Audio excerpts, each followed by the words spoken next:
क्या आप daily PGT commerce teacher बनना चाहते हैं? अगर हाँ, तो आपके पास मेरे द्वारा ये तैयार किए हुए 2 बुक्स होने चाहिए जो कि आपकी 100% एग्जाम में आने वाले पैटर्न को कवर करता है। इसमें ना केवल थ्योरी है बल्कि प्रॉपर एमसीक्यूज भी हैं जो आपको एग्जाम में देखने को मिलेगा।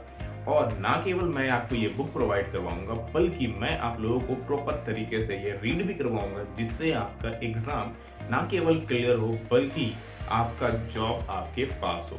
तो अगर आप लोगों ने अभी तक ये बुक नहीं लिया हुआ है तो नीचे दिए गए इस नंबर पर मुझे व्हाट्सअप कीजिए और अपना टीचर बनना कंफर्म कीजिए। हेलो फ्रेंड्स, मैं विकास आनंद आपके अपने स्टडी चैनल लक्ष्य अकेडमी में एक बार फिर सब सभी का स्वागत करता हूं।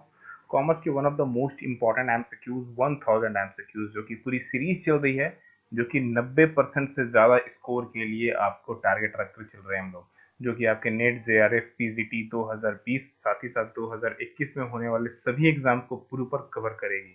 अभी तक हम लोगों ने इसके 66 पार्ट कवर किए हुए हैं, जिसमें अभी तक हम लोगों ने टोटल 550 क्वेश्चंस देखे हुए हैं, प्लस एडिशनल इन्फॉर्मेशन तो मैं सब में देता ही देता हूँ। मतलब अगर ओवरऑल बात करूँ तो 1000 से ज़्यादा क्वेश्चंस हम लोगों ने ऑलरेडी डिस्कस किए हुए हैं। चलिए आज डिस्कस करते हैं 67 पार्ट हमारा, जिसमें हम लोग डिस्कस करेंगे 551 नंबर क्वेश्चन से। पहला क्वेश्चन आपके स्क्रीन पर ये रहा। After conducting the business analysis for developing a new product a company must be, यानी कि बोला जा रहा है कि कंपनी ने कोई नया प्रोडक्ट लॉन्च किया है, कोई नया प्रोडक्ट उन्होंने बनाया है, तो उसे मार्केट में लाने से या फिर उसे एक तरह से आप बोल सकते हो बेचने से पहले बिजनेस में किस तरह के एनालिसिस की उसे नीड होगी, आपको ये बताना है। चलिए बताइए क्या हो सकता है। सबसे पहली चीज तो सबसे सबसे पहली चीज कंपनी को क्या करना होगा। आइडिया ऑफ जनरेशन की नीड होगी, प्रोडक्ट पोजीशंस की पोजीशनिंग की रिक्वायरमेंट होगी, या फिर प्रोडक्ट डेवलपमेंट एंड टेस्टिंग की जरूरत होगी, या फिर टेस्ट मार्केट की जरूरत होगी। क्या हो सकता है एक पर्टिकुलर कंपनी के लिए। देखो, एक पर्टिकुलर कंपनी के लिए सबसे पहले उस प्रोडक्ट को डेवलप करना और उसकी टेस्टिंग करना सबसे इंपॉर्टेंट होगा, सबसे इंपॉर्टेंट। फॉर एग्जाम्पल के लिए अगर मैं अभी अभी फिलहाल बात करूं इस पर्टिकुलर चीज पर, ठीक है, तो आप देख सकते हो कोविड-19 के लिए जो हमें दवाई मेडिसिन चाहिए, या फिर आप बोल सकते हो जो भी उसके लिए हमें मेडिसिन की नीड है, ठीक है, तो वो मेडिसिन के सभी क्या कर रहे हैं, डेवलपमेंट चल रहे हैं। डेवलपमेंट में अब क्या होता है, अलग अलग वैक्सीन लोग ट्राई कर रहे हैं, कुछ कुछ मलेरिया वाले जैसे मालूम चल रहा है। तो ये क्या है, डेवलपमेंट के बाद टेस्टिंग हो रही है। तो जब तक वो 100% सिक्योर ना हो जाए, 100% ना आ जाए, तब तक वो न्यू प्रोडक्ट नहीं होगा। समझ में आया ये चीजें, प्रॉपर तरीके से क्लियर है ये चीजें। चलिए अगले क्वेश्चन की ओर आगे बढ़ते हैं। तो ऑप्शन नंबर सी जिनका भी है वो बिल्कुल सही है आप लोग। ओके, अगला क्वेश्चन हमारे पास दो लिस्ट है, लिस्ट 1 है और लिस्ट 2 है। इन दोनों को हमें मैच करवाना है और हमें जानना है हमारा राइट आंसर, ठीक है ना। एक तरफ हमें दिया हुआ है post purchase behaviour personal selling दिया हुआ है, और इसमें दिया हुआ है AIDA ACMEE। ठीक है, देखो ये दो चीजें, देखो ये दो मैं पढ़ रहा हूँ, बाकी ये दोनों नहीं पढ़ा हूँ। इसका मतलब ये नहीं है कि आपको ये चीज नहीं पता रहा हूँ, ये इसलिए पढ़ रहा हूँ क्योंकि इसके आपको फुल फॉर्म सबसे पहले जानने हैं। इन दोनों के फुल फॉर्म अगर पता होगा तो बड़ी जल्दी से आप काम कर पाओगे, ठीक है। चलिए फटाफट देखते हैं, सबसे पहले इसका फुल फॉर्म है क्या। तो इसका जो ए है, ए फॉर होता है अटेंशन। ए फॉर क्या हो गया, अटेंशन। आई फॉर होता है इंटरेस्ट। डी फॉर होता है डिजायर। और अगर ए जो दोबारा ए आता है उसके बाद होती है एक्शन, ठीक है। अटेंशन, इंटरेस्ट, डिजायर और एक्शन। अब मैं बात करता हूं ACMEE की। चलिए इसका फुल फॉर्म बताइए फटाफट क्या है। तो ए फॉर होता है एम। आपको इस फुल फॉर्म से समझ में आना चाहिए कि यहाँ पर किन किन चीजों को कैलकुलेट किया जा रहा है, इसलिए मैं फुल फॉर्म पहले बता दे रहा हूँ ताकि आप लोगों को ये चीजें ध्यान में रहे। कंटेंट, ठीक है, ए फॉर एम हो गया, सी फॉर कंटेंट हो गया, एम फॉर मेथड हो गया, ई फॉर होता है एक्सिक्यूशन, और जो लास्ट बच गया वो हो गया हमारा इवैल्यूएशन। क्लियर है। अब ध्यान से देखो। अब अटेंशन, इंटरेस्ट, डिजायर और एक्शन, बेसिकली ये चीजें आप किस में करोगे। आप चूज करके बताओ ये चीजें आप कहां पर लाओगे और ये चीजें किस में आएगी। तो ऑफ कोर्स ये आएगा हमारा पर्सनल सेलिंग की ओर।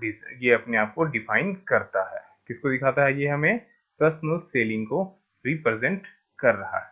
क्लियर है। अब ये चीजें आप बताओ, जो भी हमने देखा एम, कंटेंट, मेथड, एग्जीक्यूशन और इवैल्यूएशन, ये बेसिकली किस चीज को प्रेजेंट करता है? तो ये बेसिकली ट्रेनिंग को दिखाता है, जो सेल्स पर्सन है उसके ट्रेनिंग को दिखाता है। यानी कि बी में जो होगा वो होगा 1 और जो डी में होगा वो होगा हमारा 2। चेक करो किसी में कि मिलता है क्या? ओके, देखो यहाँ पर आपको सिर्फ इस पर्टिकुलर डी में आपको ये चीजें मिल रही है। अगर बाकी चीजें नहीं भी पता है तो काम हो जाएगा। ठीक है, अब बाकी चीजों की बात करते हैं हम लोग। ठीक है ना, जिससे आपको समझना बड़ा इजी हो जाएगा। अच्छा, post purchase behaviour. Post purchase behaviour मतलब कोई भी चीज खरीदने के बाद आपका किस तरह से काम करते हो। इसका मतलब ये होता है कि एक तरह से हम लोग फीडबैक की ओर जा रहे हैं। फीडबैक फीडबैक कहने का मतलब होता है कि आप लोग किस तरह से कस्टमर्स को देख रहे हो। ठीक है, यानी कि अगेन हम उन्हें क्या कर रहे हैं?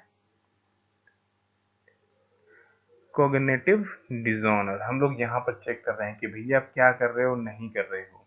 ठीक है, एवर्टेड एम की बात करूं तो इन्होंने ये चीज बेसिकली दिया है, डिफ्यूजन ऑफ इनोवेशन को इन्होंने दिया हुआ था, जिसपे हम लोग ने नई नई चीजों को किस तरह से इन्वॉल्व किया जाता है उन सब चीजों को हम लोग चेक करते हैं। तो ऑप्शन नंबर आप डी में देख सकते हो, पर्टिकुलर ये सभी चीजें प्रॉपर मैच कर रही है। सिर्फ दो से हम लोगों ने आंसर देख लिया, इसीलिए मैंने ये दो चीजें स्पेशली बताई, क्योंकि ए AIDA आपको पता होना चाहिए, ACMME पता होना चाहिए, क्योंकि ये बेसिक एग्जाम में क्वेश्चन सिर्फ इन्हीं से फुल फॉर्म के बारे में पूछा गया है एक दो बार।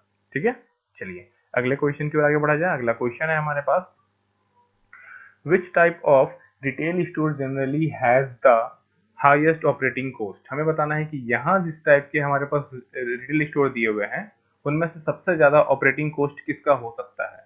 डिपार्टमेंटल स्टोर का, सुपरमार्केट का, चैन स्टोर का, या फिर कोऑपरेटिव स्टोर का? चलिए चूज कीजिए, राइट आंसर क्या होगा। देखो यहाँ पर मेरे ख्याल से दो लोग कंफ्यूज कर रहे होंगे, एक डिपार्टमेंटल स्टोर में, एक सुपरमार्केट में। बहुत लोगों का आंसर ए भी आ रहा होगा, बहुत लोगों का आंसर बी होगा। राइट आंसर है डिपार्टमेंटल स्टोर।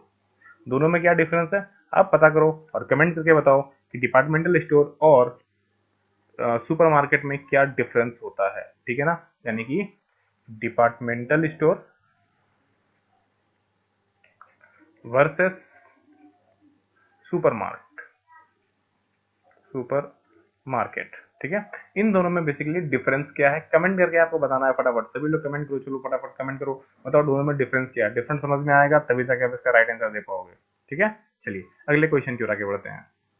अगला क्वेश्चन है हमारे पास, the degree of super leverage would be calculated by. पूछा जा रहा है कि super leverage, degree of super leverage कैसे कैलकुलेट कर सकते हैं? तो ये तभी हम लोग कर सकते हैं जब हमारे पास डिग्री ऑफ ऑपरेटिंग लिवरेज और डिग्री ऑफ फाइनेंशियल लिवरेज आपस में एक दूसरे को मल्टीप्लाई कर रहे हो, यानी कि DOL into DFL, degree of operating leverage और डिग्री ऑफ फाइनेंस लिवरेज। लेकिन ये मल्टीप्लाई फॉर्म में होना चाहिए। यहाँ एडिंग हो रहा है, यहाँ पर डिवाइडिंग हो रहा है, यहाँ मल्टीप्लाइंग हो रहा है, यहाँ सब्ट्रैक्टिंग हो रहा है। देखो ये रहा मल्टीप्लाइंग वाला। Right answer option number C. Clear ये चीज? बेसिक क्वेश्चन, सिंपल क्वेश्चन, लेकिन बड़ा ही याद होने वाला, कॉन्सेप्ट समझ में आने वाला।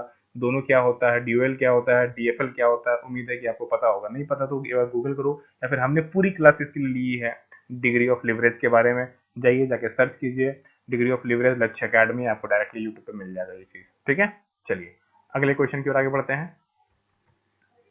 Interim cash inflow are reinvested at a rate of return equal to the internal rate of return is the built-in mechanism for। यानी कि बोला जा रहा है कि जो इंटरनल इंट्रीम कैश इनफ्लो होता है, यानी कि जो अंदरूनी कैश जनरेट होता है, उसे जब आप री इन्वेस्ट करते हो at a rate of return के इक्वल टू के अनुसार, तो जो इंटरनल रेट ऑफ रिटर्न जो बिल्ड क्रिएट होगा, यानी जो बनेगा, उसे हम क्या बोलेंगे? देखो ये एक डिफिनेशन है प्रॉपर, ये जो लाइन है ना, ये पूरी की पूरी डिफिनेशन है।